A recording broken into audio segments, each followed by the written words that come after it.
Assalamualaikum warahmatullahi wabarakatuh. Selamat pagi anak-anak ibu semua peserta MPLS tahun pelajaran 2021-2022. Bagaimana kabarnya pagi ini? Mudah-mudahan selalu dalam lindungan Allah Subhanahu wa taala dan selalu dalam kondisi sehat. Pada kesempatan kali ini, Ibu akan menyampaikan materi tentang kurikulum dan sistem pembelajaran di SMA Negeri 4 Sumatera Barat. Tapi sebelumnya, Ibu memperkenalkan diri dulu. Nama Ibu Mirah Kencana. Mata pelajaran yang Ibu ampu adalah fisika, sekaligus Ibu wakil kurikulum di SMA Negeri 4 Sumatera Barat. Materi ini akan disampaikan dalam bentuk video. Jadi Ananda harus mengikuti video ini dari awal sampai akhir. Karena di akhir nanti Ibu akan memberikan suatu tagihan berupa pertanyaan dari materi yang sudah Ibu sampaikan. Jadi tolong disimak dan ditonton video Ibu. Jangan lupa di-subscribe dan di-like ya.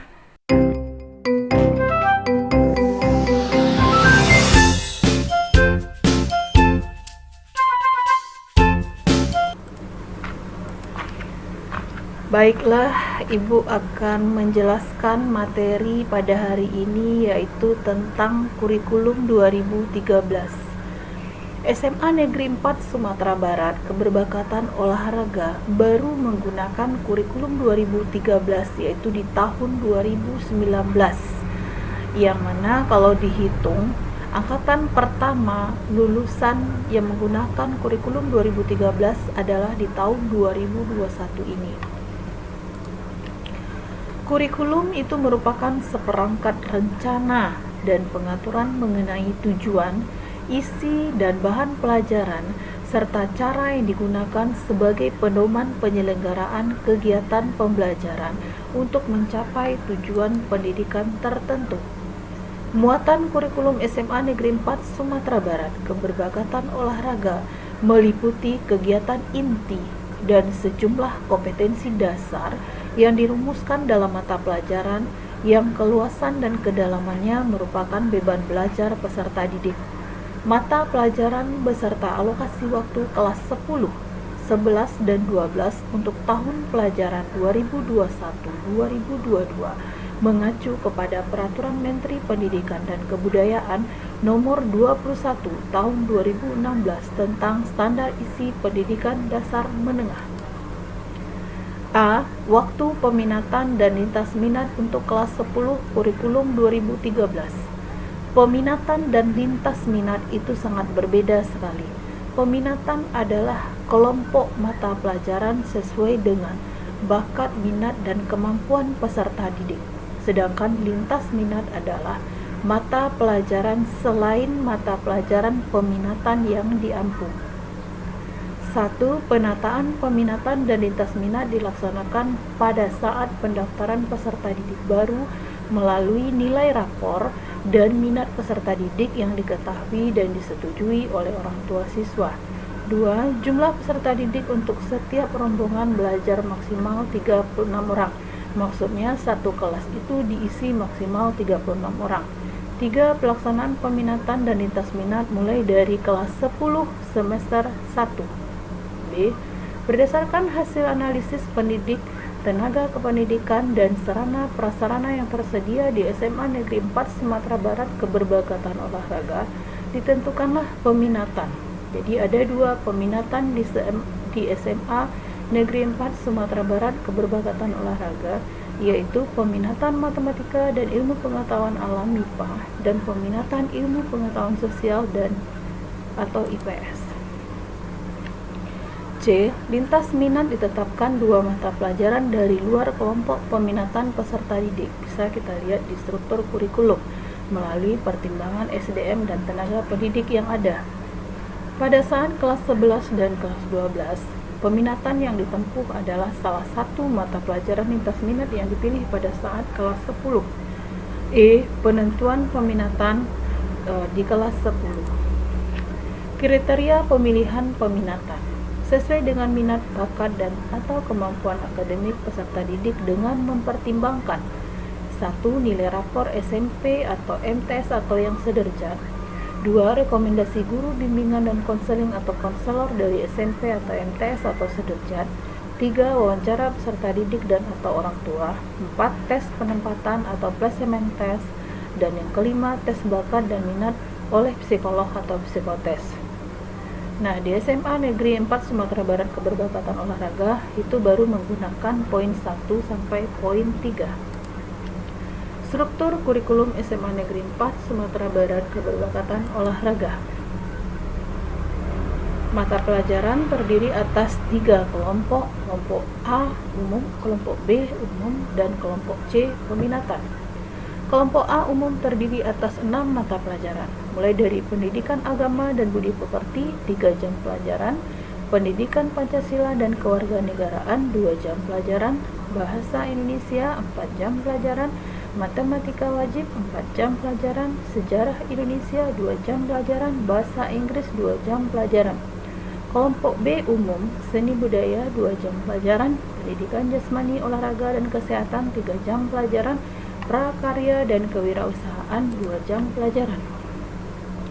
Untuk peminatan MIPA, mata pelajarannya matematika, peminatan 3 jam pelajaran, biologi 3 jam pelajaran, fisika 3 jam pelajaran, kimia 3 jam pelajaran, dan lintas minatnya adalah geografi 3 jam pelajaran, sosiologi 3 jam pelajaran.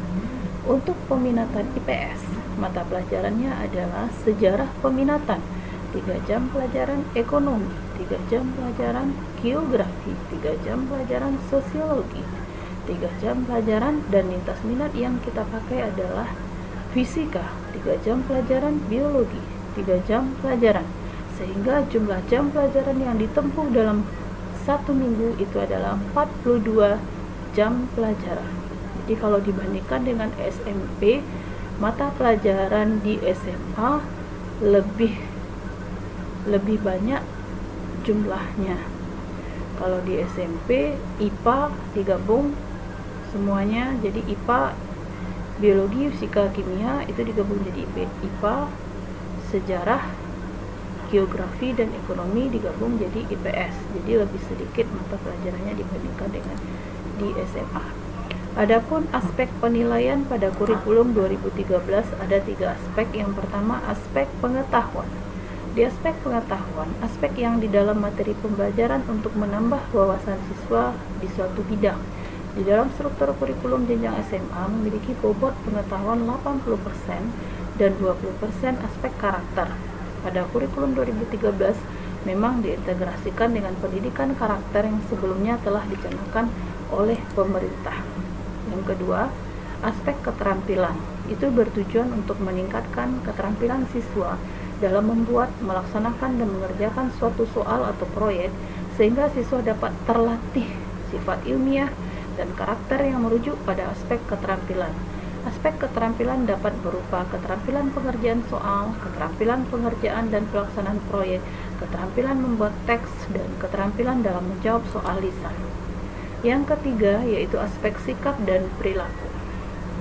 Aspek sikap dan perilaku itu merupakan penilaian menilai sikap dan perilaku peserta didik selama proses pembelajaran. Bisa saja dilakukan dengan cara jurnal harian, teman sejawat dalam sebuah lembaran nilai, dan diambil oleh diri masing-masing siswa. Sekian materi dari Ibu. Ini ada sedikit tugas. Buatkan struktur kurikulum dan alokasi waktu sesuai dengan peminatan yang telah dipilih.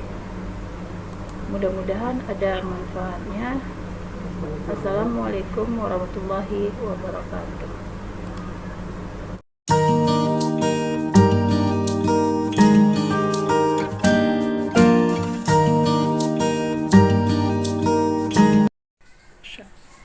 Sistem pembelajaran di SMA Negeri 4 Sumatera Barat di masa pandemi COVID-19 menggunakan 2 versi.